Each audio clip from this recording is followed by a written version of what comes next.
Hi guys, welcome to Guide Academy. In this lesson, I'll be taking you through power in an alternating circuit, or power in AC for short.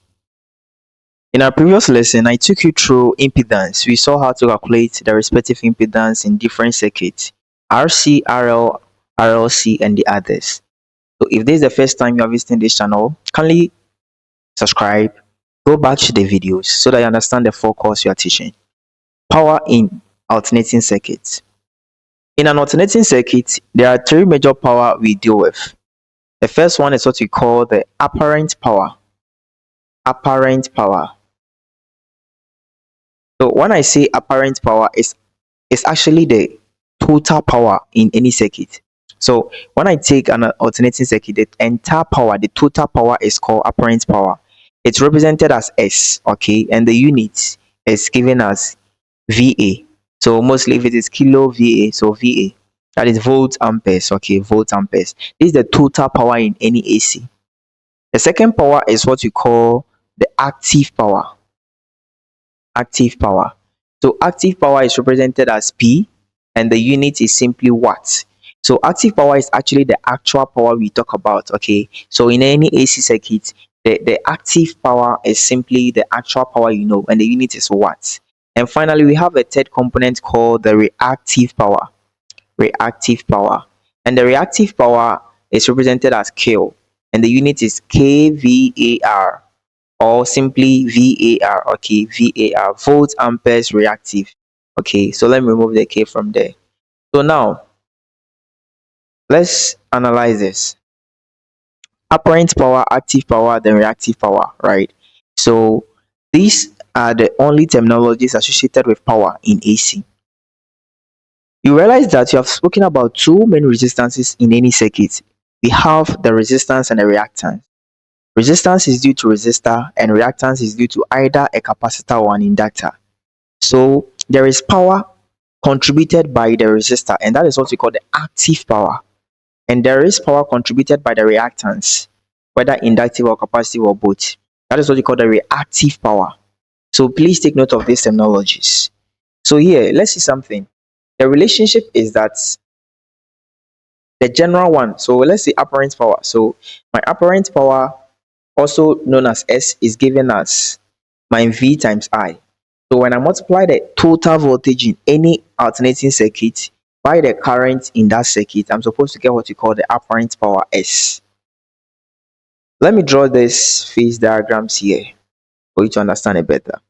So now my S is here. I have my Q and I have my P. So this is my actual power. This is my absolute power or total power, apparent power. And this is my phi. So the phase difference. So remember that reactance and resistances are always separated by what? A phase difference. Is that not it? So either it's leading or it's what? Lagging, right? So our absolute power S here, we can use here will be Q, right? So you say that S squared is simply equal to P squared plus Q squared. So my total power is simply equal to my P squared plus what? Q squared in any circuit. So take note of this formula. It's very, very important that your absolute power is simply equal to your the square root of the sums of square of the active and the reactive component of the same power. Now, let's talk about something we call power factor, okay? Now, you realize that using this same thing here, tan, not tan, let me show you something here. So I have here phi here, right? So you realize that when I take this S, if I want to involve what do we say? So let's see something. This cosine of phi, we have what we call cosine of phi. So the phase difference between the absolute power and the actual power, the phase difference is what we call power factor. Power factor. So a power factor is simply an expression which is cosine phi or cos phi, okay? Cos phi. So now you realize that from here you are going to get something like from here this side you are going to get something as I have my horizontal to be Q and I have my vertical this side to be what? To be P. Is that not it? So you realize that if I take cosine of phi, I'm going to have my p, right, over my hypotenuse s. Therefore, my active power in any AC is always equal to my apparent power times cosine of phi. Or I will say that P is equal to voltage times current times cosine of what, phi. Once I know the phase difference between my active and my apparent power, I'll simply find cosine of it, multiply it by my total voltage and current, and I get my active power. So this is also another important formula you should know when you are calculating power in any AC. Very, very important, right? So obviously, we can have the Q, which is the reactive power, to be equal to our VI sine what? Phi. So take note of this formula. So I can find my Q, I can find my P, then I can find my S in any ways, right? And please take note, the power factor lies between 0 and 1. So the power factor cosine phi lies between 0 and 1. But let's see something. In a purely capacitive circuit, where our phase difference is 90, right? What are we expecting? We are expecting cos 90 to be what, 0. So meaning our power factor for a purely capacitive circuit is what, 0, as well as for a purely inductive circuit to also be what, 0. In a purely resistive circuit where we have resistance in the current in phase with the voltage, we realize that our angle is 0. Therefore, cos 0 is what, 1. So the power factor for a purely resistive circuit is what, is 1. That's why you are saying that power factor lies between 0 and 1. Let's solve a couple of examples for you to know how to use formulas and to find the power of any parameter within AC. So there's a problem, right? The first one here. An EMF whose instantaneous value at a time t is given by 283 sine 314 plus pi out of 4 volts is applied to an inductive circuit, and the current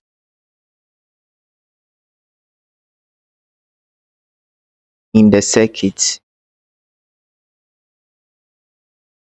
is 5.66 sine of the expression 314 minus pi on 6 amps. Determine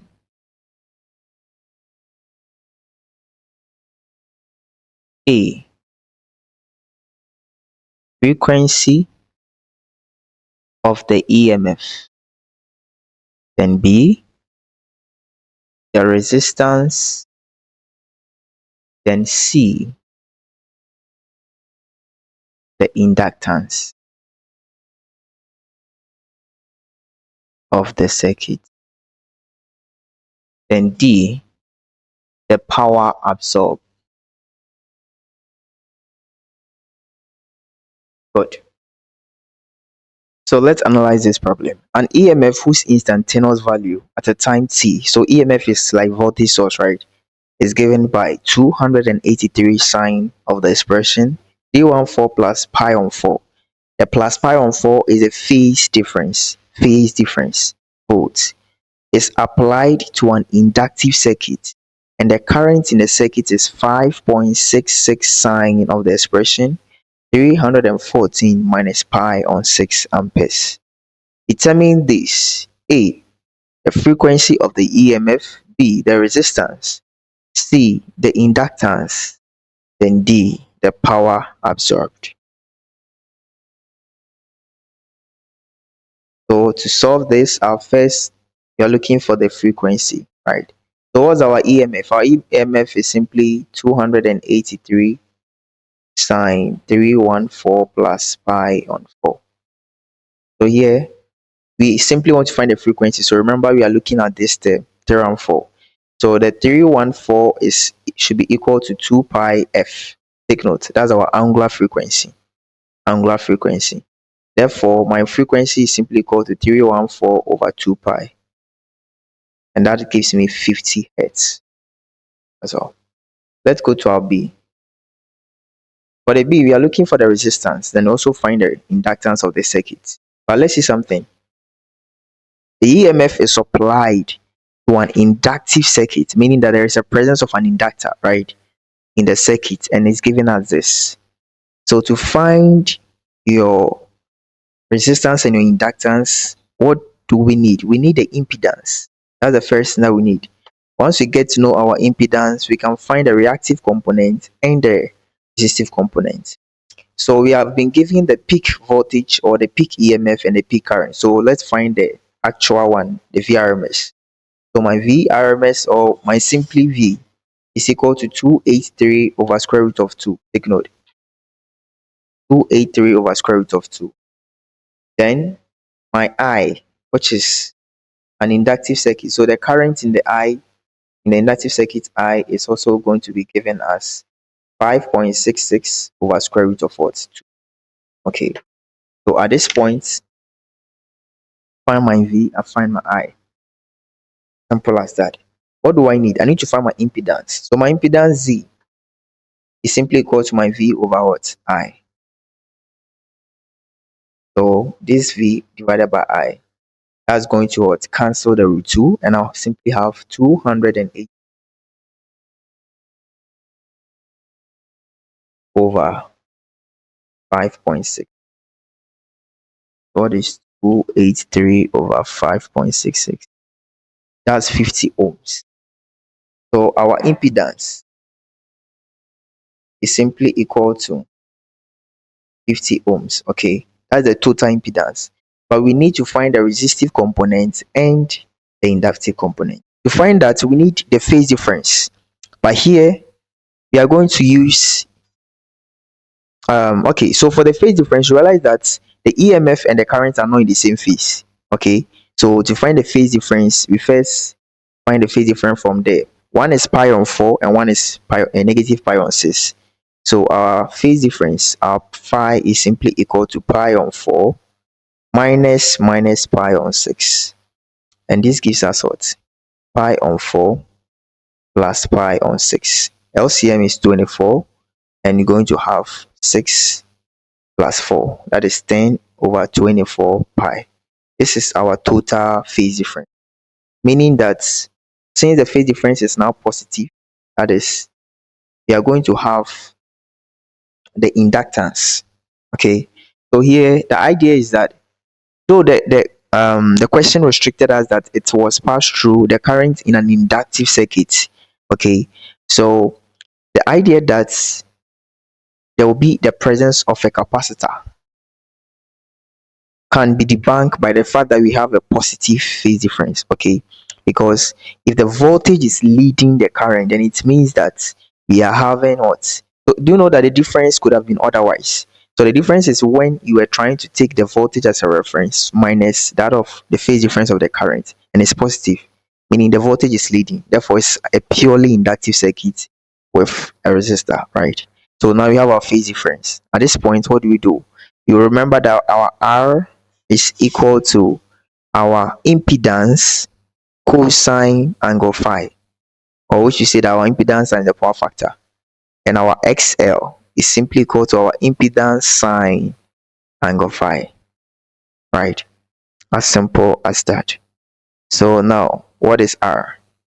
So my R is simply equal to 50 cos 10 over 24 pi. Okay, and that is simply going to give me let's punch that. So cosine this pi, right? 10 out of 24 times 180.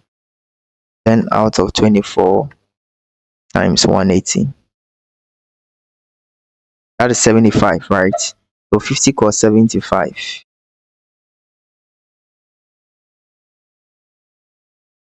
That's 12.94. So now our resistance according to question B is 12.94 ohm.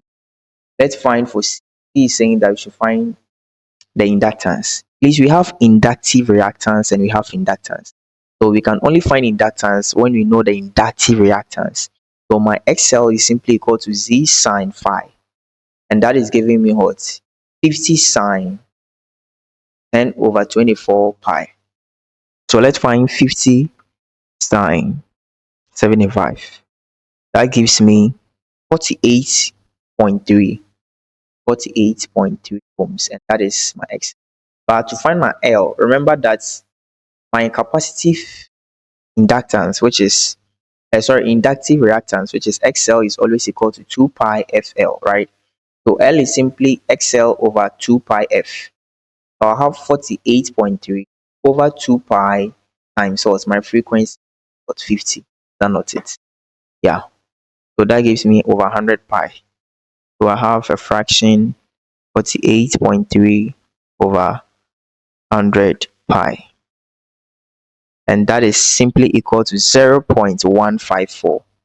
So my inductance is 0.154 henries, or we say that 154 millihenries. Okay, then finally let's find the D, which is the power absorbed. So the power absorbed here is simply going to be what? The power absorbed. So here they are trying to say that we should find our active power, and our active power is simply equal to IV cos theta. Is that not it? So my total current times my total voltage, my power P, total current, total voltage times cosine of my phase difference 10 over 24 pi. This gives me 283 over square root of 2 times my current, which is 5.66 over square root of 2 times cosine 75 degrees. So let's punch this. You're going to have 283 over square root of 2 times 5.66 over square root of 2 times cosine of 75 degrees. And that is 207 watts. 100. So this is all for the first example. Let's solve another example under power for you to understand it better. For example 2, a single phase motor connected to a 400 volts 50 hertz supply is developing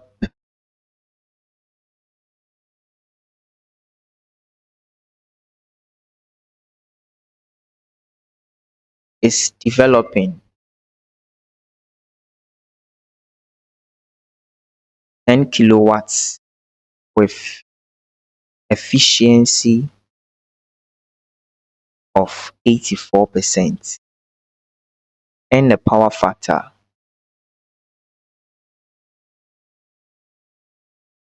of 0.7, lagging. So specifically lagging. Calculate A, the input kilovolts amperes, that is the apparent power in kVA. Then the B, the active and reactive component of the current. Then C, the reactive kilovolts amperes, kVAR, and that is the reactive power. So a single phase motor, right, is connected to a 400 volts 50 hertz supply and is developing 10 kilowatts. That is power. What is active power? Take notes. What is active power, or the actual power? We have an efficiency of 84% and it's having a power factor 0.7 lagging. Let's write our what do we say? Keywords. So my active power P is 10 kilowatts. efficiency is equal to 84%. Then I have my power factor cos phi to be equal to 0.7, right? 0.7. At this point, he said we should find the input kilovolt amperes. We need to find our S. But remember that the power given here was due to an efficiency of 84%, right? So for me to find my total power, I first need to know my inputs. Sorry, we want input volt amperes, right? The input, meaning the inputs had some parts being dissipated as heat. That is why the efficiency is not 100%. Therefore, I need to account for that by finding the total output power. So my total output power, right? Total output power is simply equal to, right now 84% gave me 10k, so also 100% give me. It's a simple ratio. If 84 is giving me 10, then 100, if more, let's divide, right? So 100 over 84 times what? 10,000. So what's the answer?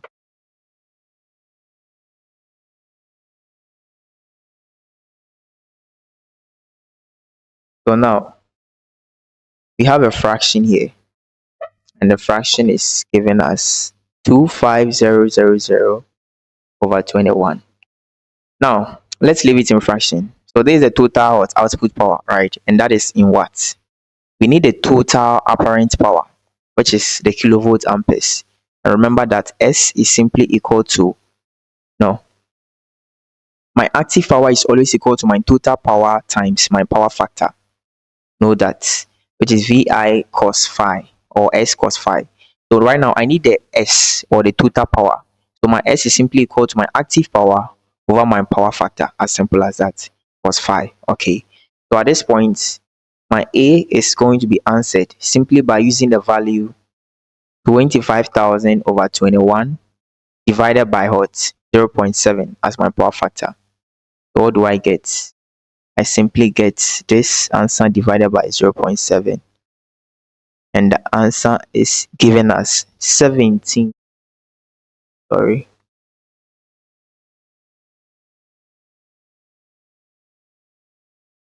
So I'm getting the answer to be 17k. Okay, 17k. So this one is supposed to have been 100. So one more zero. You're going to have 17 kilovolt amperes. So now this is the total power, like total power, which is the input kilovolt amps, right? And that is the A. Now let's check the B. The B says that we should find the reactive and the active components of this, of the current. So meaning that we need to find the current. Since you know our power, total power S is equal to total voltage times total current. So my current I is equal to my S over total voltage, which is going to be 17,000 over my voltage, which is given as 400 volts. The parameters of the single phase motor, 400 volts. So meaning I'll write my 400 here. So I cancel, so 17,000 over 400.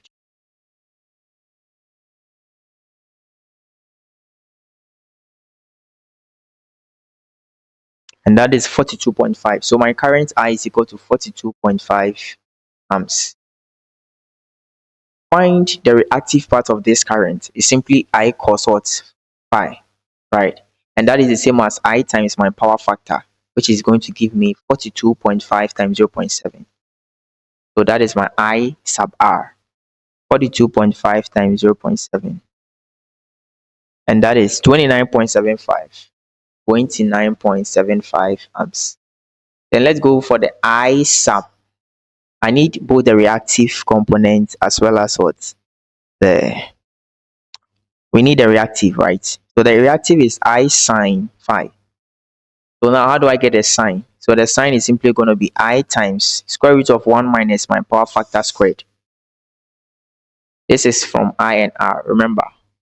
So here I'm going to have 42.5 times 1 minus the square root of, so 42.5 times square root of 1 minus 0.7 squared.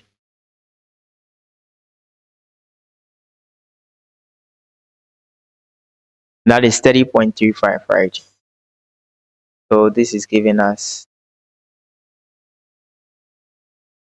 30.35 amps. That answers the B. So the C is find the reactive volts kilovolt ampere. So our reactive kilovolt ampere will simply be equal to Q is equal to my total current IR. So my total reactive current times my total voltage gives me what? My total reactive power, right?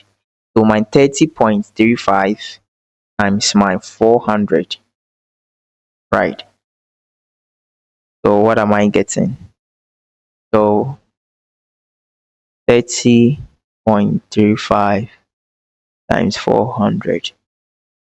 That is 12.140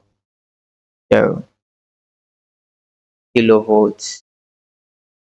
That's that. So this is the end for power, right? Power in AC. More questions will be solved at the appropriate time.